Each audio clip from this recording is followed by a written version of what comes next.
Good morning students. आज हम लिंग के पाठ में चौथा प्रश्न करेंगे। चौथे प्रश्न में दिए गए वाक्यों में लिंग बदलकर वाक्यों को दोबारा या पुनः लिखना है। तो मैं आपको ओरल बताऊंगी। यहाँ पर जिस शब्द का लिंग बदला जाएगा वो आप स्वयं लिखेंगे। पहला, चिड़िया दाना चुग रही है में चिड़िया का लिंग बदलकर आपको चीड़ा लिखना है। चीड़ा दाना चुग रहा है।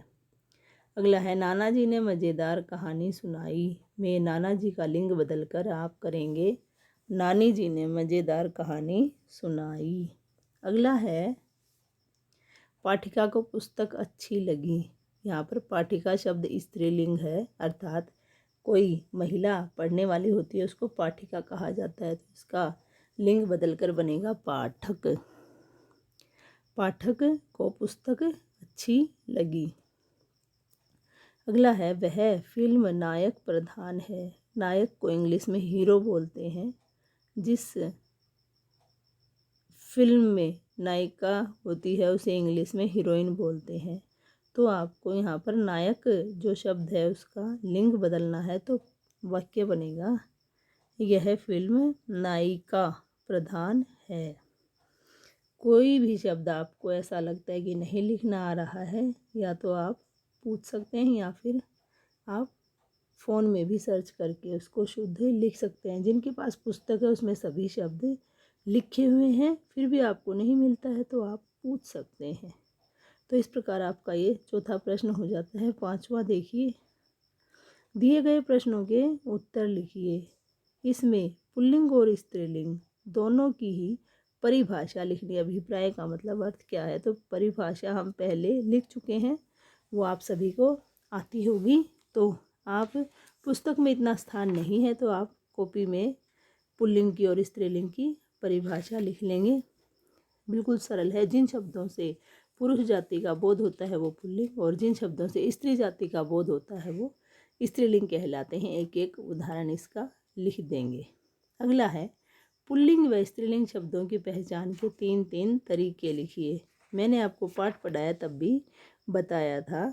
जैसे कि पुल्लिंग के लिए बताया था, पर्वत, देश, समुद्र, वार, पेड़, अनाज आदि के नाम प्रायः पुल्लिंग में होते हैं। तो आप कोई भी 3 के नाम लिखकर यहाँ बता सकते हैं। उसके बाद है आपके स्त्रीलिंग की पहचान के तरीके बताए थे कि तिथियों के नाम, नदियों के नाम, भाषाओं के नाम और खाने की कुछ चीज़ें, खीर, पूरी, कचौरी आदि आहारों के नाम, किरानों के नाम, ये सभी हमेशा ही स्त्रीलिंग में होते हैं। तो इस प्रकार आप 3 शब्द दोनों की पहचान के लिए लिख सकते हैं। अगला प्रश्न है, स्त्री प्रत्यय किसे कहते हैं? स्त्री प्रत्यय के कुछ उदाहरण लिखिए। यह प्रश्न आपके लिए कुछ अलग है। तो स्त्री प्रत्यय किसे कहते हैं इसके बारे में जानिए।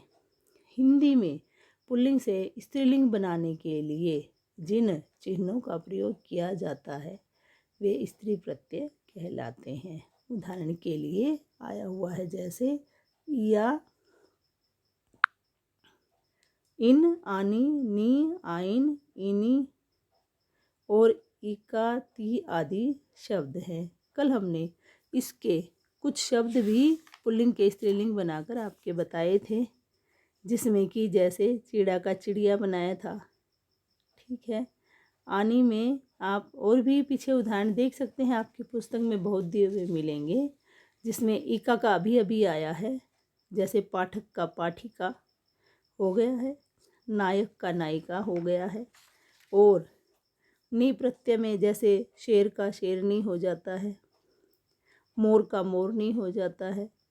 इस प्रकार आपके अलग अलग प्रत्ययों का प्रयोग करना है। इनमें कल भी हमने किया था, लुहार का लुहारिन हो जाता है। यह प्रत्यय में चूहा का चूहिया बिल्कुल सरल उदाहरण है।